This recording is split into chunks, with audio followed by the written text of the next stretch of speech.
Says, kumapit lahat talaga. based sa ano, hindi na daw pwede. Yan.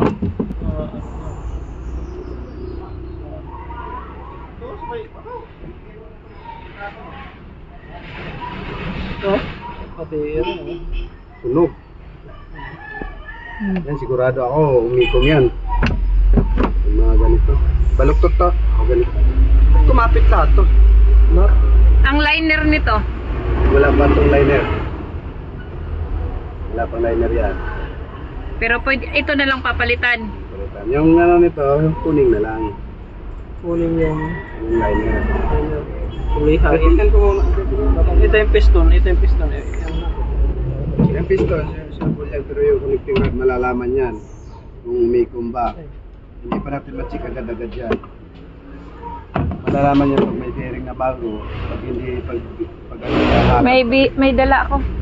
Bagong bearing? Yung ito? Oo. Meron? Contract bearing? Meron? Saan? Liman, grabe lahat. Ang lalim? Walang tinira. Wala yata ang langis. Wala ba langis to? Ano ba? Walang umakyat na lang eh. Oo, yung bomba. Bumagsak. Kaya pala eh. Yung bomba. Daw, ibaba niyo muna daw. Medyo masakit ang balakang ng matanda. Kaya iinit lang hapon. Pagka ko kaya? Hindi, okay.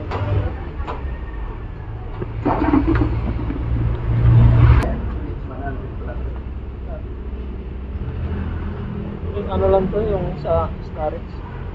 Halos kapares makina niya. Isa. Before CD?